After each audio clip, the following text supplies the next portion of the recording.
The word struck Karen like a lightning bolt, her face turning ghost white as Judge Judy's razor-sharp voice sliced through the television courtroom with the precision of a surgeon's blade. "So Karen, let's discuss your 3 arrest records, shall we?" she said, her Brooklyn accent cutting through the silence like steel.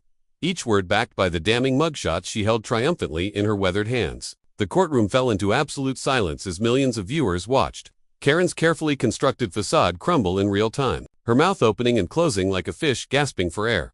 Before we dive into this incredible case, tell me in the comments where you're watching from. I love seeing where my viewers are around the world. And don't forget to hit that subscribe button so you never miss more unbelievable cases like this one. Now, sit back, relax, and enjoy the video. Karen Matthews, a 34-year-old serial complainer who had terrorized store managers and service workers across Ohio for years, sat frozen in her chair, her usual venomous confidence evaporating like morning mist. The woman who had marched into America's most courtroom expecting to collect $5,000 and humiliate an innocent small business owner was now staring into the eyes of television's most feared judge, realizing her darkest secrets were about to be broadcast to 15 million viewers. Her perfectly rehearsed victim story, the crocodile tears she had practiced in the mirror, the righteous indignation she wielded like a weapon, all of it was about to be exposed as the elaborate fraud it truly was. But how did the woman, who had built an empire of entitlement through manipulation and intimidation, find herself completely defenseless against a 79-year-old judge who had seen every con artist trick in the book? Just 2 hours earlier, Karen had strutted through the studio doors with the swagger of someone who believed her Oscar-worthy performance would guarantee victory. She had perfected the art of playing victim, weaponizing tears, and manufactured outrage to bend the world to her will. Store managers cowered before her fury. Customer service representatives transferred her calls rather than deal with her wrath. And police officers had learned to avoid her neighborhood when possible. This was supposed to be her greatest triumph, her chance to destroy Mike Patterson, the 58-year-old auto repair shop owner who had dared to refuse her unreasonable demands. What she didn't know was that Judge Judy Files, the legendary legal powerhouse sitting behind that iconic bench, had already spent hours investigating Karen's background, uncovering a trail of criminal behavior that would make hardened prosecutors gasp. The judge had discovered something so shocking, so utterly damning, that it would transform this simple contract dispute into a public execution of epic proportions. This is the story of how one woman's lifetime of entitlement and criminal behavior collided headfirst with the immovable force of American justice. How a master manipulator met her match in a courtroom where lies go to die and truth reigns supreme. How Karen Matthews learned that some judges cannot be intimidated, some courtrooms cannot be conquered, and some secrets refuse to stay buried when Judge Judy Files is holding the shovel. If you want to see the most satisfying takedown in television history, hit that subscribe button and ring the notification bell, because what happens next will leave you speechless and Karen wishing she had never stepped foot in that courtroom. Just 3 hours earlier, Karen Matthews had applied a fresh coat of cherry red lipstick in the studio bathroom mirror, practicing her victim face one final time before what she believed would be the performance of her lifetime. She had spent weeks preparing for this moment, crafting the perfect sob story that would paint Mike Patterson as a greedy mechanic who had deliberately sabotaged her car to extort money from a helpless single mother. Her strategy was bulletproof, or so she thought. She would walk into Judge Judy's courtroom, deploy her signature combination of tears and righteous fury, and walk out $5,000 richer while destroying an honest man's reputation on national television. Karen had built her entire adult life around this toxic formula of manipulation and intimidation. For 15 years, she had terrorized every business in her hometown of Dayton, Ohio, turning ordinary transactions into battlegrounds where she always emerged victorious. Restaurant managers comped her meals after she screamed about imaginary food poisoning. Store clerks gave her discounts to make her stop causing scenes. Even her own neighbors had learned to cross the street rather than risk triggering one of her legendary meltdowns. She had weaponized her voice, her tears, and most importantly, her willingness to publicly humiliate anyone who dared tell her no. The auto repair case was supposed to be her masterpiece, her crowning achievement in the art of professional victim. Mike Patterson had made the fatal mistake of charging her the full price for brake repairs after she had demanded a 50% discount for being a single mother. When he politely refused and explained that his shop couldn't afford such discounts, Karen had seen an opportunity. She would take him to television court, destroy his reputation, and walk away with a massive payout. It was supposed to be easy money, another conquest in her war against accountability. What Karen didn't realize was that Judge Judy Files wasn't just any television judge. She was a former New York family court judge who had spent 25 years separating truth from lies, dealing with con artists, manipulators, and criminals who made Karen look like an amateur. Judge Judy had developed an almost supernatural ability to spot fraud within minutes of meeting someone. She could smell deception the way a bloodhound smells fear, and she had built her television empire on the foundation of exposing liars and protecting the innocent. When Karen's case file landed on Judge Judy's desk 3 weeks before filming, the judge had done what she always did with suspicious plaintiffs. She ordered a comprehensive background check that would make FBI investigators proud. What her research team discovered was a criminal history so extensive, so perfectly aligned with Karen's courtroom behavior, that Judge Judy knew she was dealing with a professional scammer. 3 arrests for fraud, 2 for theft, and 1 for assault, all carefully hidden from public view through plea bargains and sealed records that Karen thought would never see daylight. But Judge Judy had resources that Karen couldn't imagine. Contacts in law enforcement who owed favors, private investigators who specialized in exposing television court fraudsters, and most importantly, a production team that viewed background checks as a sacred duty to protect innocent defendants from con artists. They had uncovered court documents, police reports, and witness statements that painted a picture of a woman who had made lying and stealing her full-time profession. As Karen sat in the plaintiff's chair that morning, adjusting her carefully chosen innocent victim outfit and rehearsing her opening tears, Judge Judy was reviewing the most damning evidence file she had seen in decades.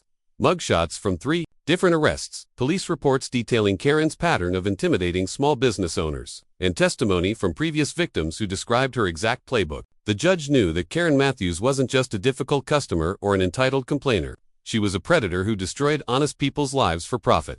And today, on national television, that predation was going to end. This wasn't going to be a simple contract dispute about auto repairs. This was going to be a public trial of Karen's entire criminal enterprise, broadcast live to millions of Americans who had dealt with their own Karens and deserved to see justice served. Judge Judy had spent her career protecting the innocent from exactly this kind of predator, and now she had the perfect opportunity to expose Karen's true nature to the world. The trap was set, the evidence was loaded, and Karen Matthews was about to learn that some courtrooms demand nothing but the truth. No matter how ugly that truth might be, Karen Matthews strutted into Judge Judy's courtroom like she owned the place, her rehearsed victim persona locked and loaded for maximum emotional impact. She had chosen her outfit carefully, a modest navy blue dress that screamed struggling single mother, and minimal makeup to enhance the tears she planned to deploy at precisely the right moment. Her opening statement was pure theater, delivered with the precision of a seasoned con artist who had perfected her craft over 15 years of scamming innocent business owners. "Your Honor," Karen began, her voice trembling with manufactured emotion.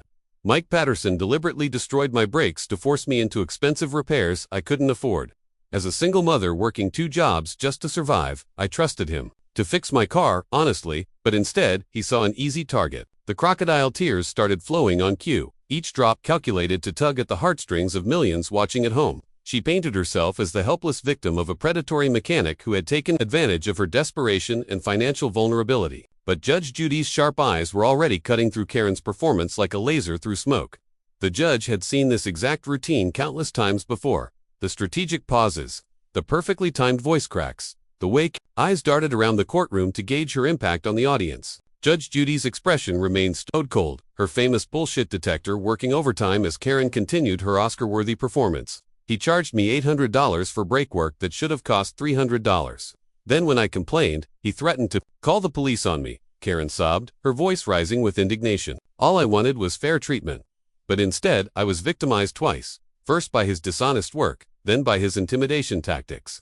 She was hitting every note in the professional victim's playbook. But Judge Judy wasn't buying a single word of it. Judge Judy leaned back in her chair, her piercing eyes studying Karen with the intensity of a hawk circling wounded prey.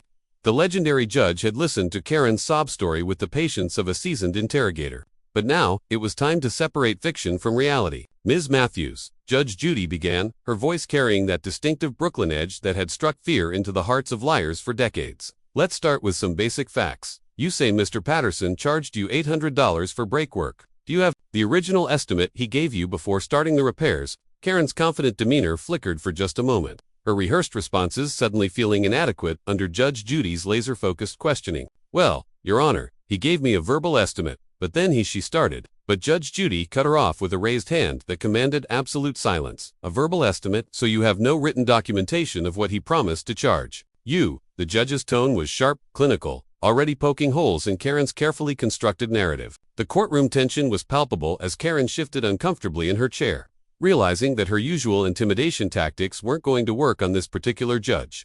"He said it would be around $300. But then, when I came back," Karen attempted to continue, but Judge Judy was already 3 steps ahead. pulling out a thick manila folder that made Karen's blood run cold. "Ms. Matthews, I find it interesting that you're so concerned about honest business practices," the judge said, her voice dripping with skepticism as she thumbed through documents that Karen couldn't see but somehow knew were dangerous. "Tell me, have you ever filed complaints against other businesses in the Dayton area?" Judge Judy asked, her question hitting like a guided missile aimed at Karen's credibility. Karen's face went pale as she realized the judge had done her homework, uncovering a pattern of behavior that Karen thought was safely buried in bureaucratic paperwork. I've had some bad experiences with dishonest merchants," Karen stammered, her voice losing its theatrical tremor and becoming genuinely nervous for the first time since entering the courtroom. Judge Judy smiled coldly, the expression of a predator who had cornered her prey and was now ready to move in for the kill. "Some bad experiences. According to my research, you've filed over 20 complaints against local businesses in the past 5 years. That's quite a streak of bad luck, wouldn't you say?" Judge Judy's eyes gleamed with the satisfaction of a master chess player about to deliver checkmate as she slowly opened her manila folder, the rustling of papers echoing through the dead-silent courtroom like thunder before a storm. Karen's hands began trembling uncontrollably as she watched the judge's weathered fingers pull out what looked like photographs, her worst nightmares materializing before her eyes. "Ms. Matthews," Judge Judy said, her voice dropping to a whisper that somehow carried more menace than any shout, "let's discuss your arrest record, shall we?" The words hit Karen like a freight train at full speed, her carefully applied makeup unable to hide the color draining from her face as millions of viewers watched her world collapse in real time. "I don't know what you're talking about," Karen stammered, her voice cracking like thin ice under pressure. But Judge Judy was already holding up the first mugshot, a black and white photograph that captured Karen's furious expression from her 2019 arrest for retail fraud in Cincinnati. "This is you, isn't it, Karen?" Judge Judy asked, turning the mugshot toward the cameras so every viewer could see the undeniable evidence of Karen's criminal past. "Arrested for attempting to return stolen merchandise worth $347 to Target, claiming you had lost the receipt." The store's security cameras told a different story. Karen's mouth opened and closed like a fish, gasping for air, her professional victim persona evaporating as Judge Judy reached for the second photograph. "In this one," the judge continued, relentlessly, holding up another mugshot showing Karen with shorter hair and a defiant sneer. "Franklin County, 2020. Fraud charges for filing false insurance claims after you deliberately damaged your own apartment and blamed it on a maintenance worker. You collected $2,400 in damages before investigators discovered you had purchased the tools used to create the damage yourself." Karen's desperation reached fever pitch as she realized there was a third photograph waiting in Judge Judy's arsenal. "Your Honor, those charges were dismissed," she pleaded. But the judge cut her off with the brutal efficiency of a surgeon removing a tumor. "Dismissed because you agreed to pay restitution and undergo counseling. Not because you were innocent," Judge Judy snapped. "And here's my personal favorite." The third mugshot was the most damning of all. Karen's face twisted with rage, her hair disheveled, taken after her 2021 arrest for assault, when she had physically attacked a restaurant manager who refused to comp her meal. "You threw a plate at Maria Santos, a 19-year-old hostess, because she wouldn't give you a free dinner after you claimed to find a hair in your salad, a hair that DNA testing proved was your own." The courtroom was so quiet you could hear labored breathing as Judge Judy set all three mugshots on her bench like evidence in a murder trial. "So tell me, Ms. Matthews, how exactly does a woman with 3 arrests for fraud and assault suddenly become a credible victim?" Karen's world crumbled like a house of cards in a hurricane as she sat face to face with the undeniable evidence of her criminal past, her carefully crafted victim persona lying in ruins at Judge Judy's feet. The woman who had terrorized innocent business owners for 15 years was now reduced to a trembling, desperate creature, scrambling for any lie that might save her from complete humiliation. "Those arrests, they were all misunderstandings," Karen whispered, her voice barely audible as she tried one last pathetic attempt at deception. "I was going through a difficult time in my life, and people took advantage of my vulnerability." Judge Judy's laugh was sharp and merciless, cutting through Karen's excuses like a blade through paper. "Misunderstandings. You threw a dinner plate at a teenager's head because you couldn't scam a free meal. You filed false insurance claims and pocketed thousands of dollars. You attempted to return stolen merchandise multiple times. These aren't misunderstandings, Ms. Matthews, this is a pattern of criminal behavior that spans years." The judge leaned forward, her eyes blazing with the righteous fury of someone who had spent decades protecting innocent people from exactly this kind of predator. "And now you have the audacity to sit in my courtroom and play victim while trying to destroy an honest mechanic's reputation. Mr. Patterson's only crime was refusing to be your latest victim." Karen's desperation reached new heights as she realized her usual tactics were not just failing, they were making everything worse. "Your Honor, please, I'm a single mother trying to survive," she pleaded, the tears now genuine for the first time, born of pure terror rather than calculated manipulation. "I made mistakes in the past, but this case is different. Mike Patterson really did overcharge me." But Judge Judy was like a shark that had tasted blood, circling her prey with predatory precision. "Let's examine that claim, shall we?" the judge said, pulling out another document from her seemingly endless folder of evidence. "According to the detailed invoice Mr. Patterson provided, your brake work included replacing rotors, pads, brake lines, and brake fluid work that typically costs between $750 and $900 at any reputable shop. He charged you $800, which is actually on the lower end of the price range." The judge's voice grew colder with each revelation. "But here's what's really interesting. Ms. Matthews, Mr. Patterson's security cameras recorded your entire interaction when you picked up your car. Would you like to know what they show?" Karen's face went ashen as Judge Judy continued her systematic destruction. "They show you screaming at his receptionist, demanding a 50% discount because you're a single mother, threatening to destroy his business online. And when he politely refused, you threw your keys at his head. The cameras also captured you admitting that the brake work was done correctly and that your car was running perfectly," Judge Judy added, her voice dripping with contempt. "So not only are you a serial criminal, you're also a bold-faced liar who came into my courtroom thinking you could con me the same way you've conned countless others." Karen sat in stunned silence, her entire criminal enterprise exposed and dismantled piece by piece. Every lie she had ever told, every innocent person she had victimized, every business she had terrorized, it all led to this moment of absolute accountability. Judge Judy had done more than expose her fraud. She had revealed Karen's true nature to the world, ensuring that her reign of terror was finally over. Judge Judy rose from her chair like an avenging angel of justice, her small frame somehow commanding the entire courtroom as she prepared to deliver the verdict that would echo through television history. Karen Matthews sat broken and defeated, her 15-year reign of terror finally brought to an end by a judge who refused to be intimidated, manipulated, or fooled. The silence in the courtroom was deafening as millions of viewers held their breath, waiting for justice to be served with the surgical precision that had made Judge Judy a legend. "Ms. Matthews," Judge Judy began, her voice carrying the weight of absolute moral authority, "in my 25 years on the bench, I have encountered every type of criminal, con artist, and manipulator imaginable. But you represent something particularly toxic, a person who has weaponized victimhood itself, turning the very concept of justice into a tool for personal profit and revenge."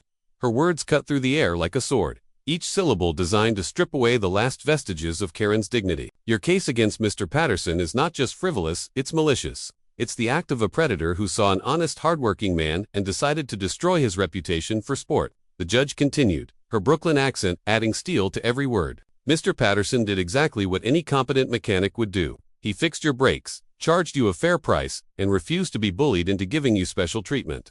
His only mistake was believing you were a decent human being."